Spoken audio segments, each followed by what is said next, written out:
Several months ago, Sonia Mahmood started suffering from stomach pains. Her doctor prescribed her some tablets. One packet costs just 83 cents and lasts 2 weeks. After paying the rent, the gas bill and water bill, it's affordable. It's within my budget. Sonia is among the majority of Bangladesh's 165 million people who only use medicines that have been manufactured inside the country. Over the past 20 years, generic drug production here has grown 30-fold. Bangladesh is allowed to copy drugs already on the market without having to pay costly fees to the patent holders. It's a concession given to the country by the World Trade Organization due to its least developed country status. Bangladesh now imports just 3% of the drugs it needs, far less than many other countries.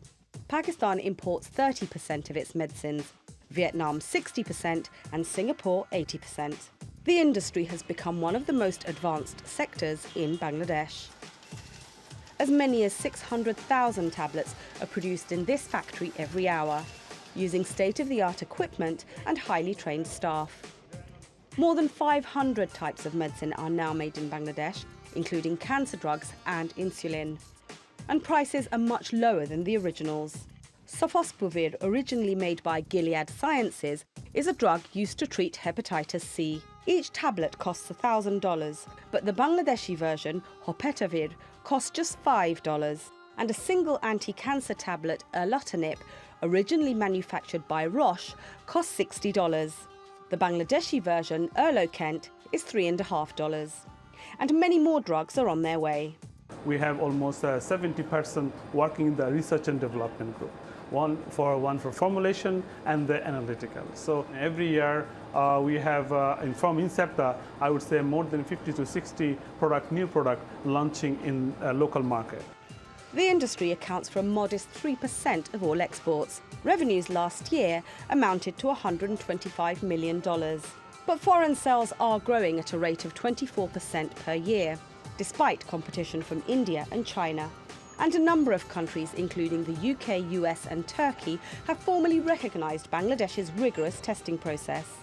This is a popular anti-hypertension drug. It's been through the entire production process, but will be tested one last time before being exported to at least 15 countries, including the Maldives and Sri Lanka. The government has imposed price caps on all medicines, so ordinary people can afford them. The plan now is to capture 10% of the global generic drug market within the next 7 years, a goal Bangladesh is well on the way to achieving. Shamim Chowdhury, TRT World, Dhaka, Bangladesh. And Shamim's here in the studio with us again. Hello there, Shamim. So Bangladesh has done well in the generic drugs industry because it's been exempt from having to pay patents to the people that that invented them.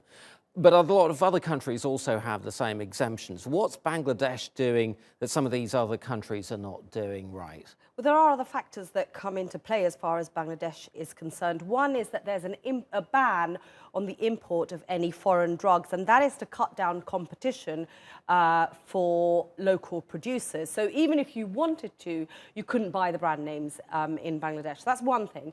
Secondly, there's a very large pool of potential workers who can help produce medicines. And unlike the case of the garments industry, it's not low-skilled workers. These are chemists, pharmacists, biotechnology graduates. So you have a very strong professional pool base from which you can, have working inside these pharmacies to help produce these drugs. And finally, it's a massive market. We're looking at more than 160 million people who all need medicine. So when you have market demand, you are going to get a supply. So it's a number of factors have gone into, the position Bangladesh is in now as far as its pharmaceutical industry is concerned. Those concessions run out in 2033, though. What happens after that? This is something I put to some of the scientists at some of the pharmacy companies that we went to. They're not too concerned because the export rate is growing by about 24% every single year. At the moment, it brings in about 3% of the overall revenues, but they expect that to grow much higher.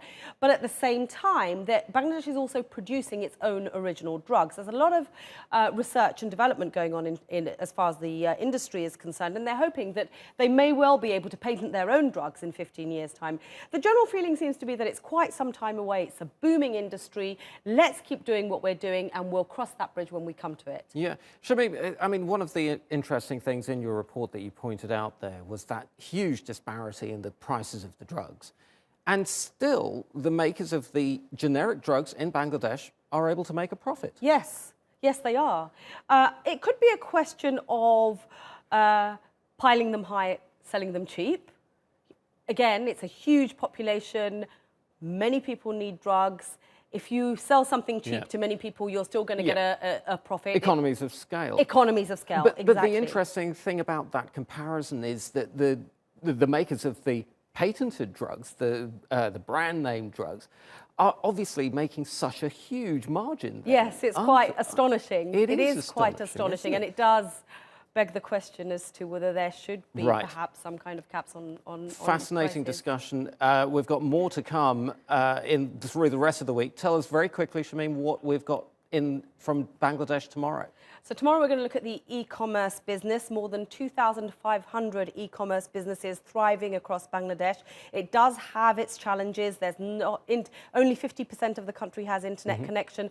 Quite a lot of computer illiteracy as well. So we'll be looking at all those issues. Fantastic. Shamim Chowdhury, thank you.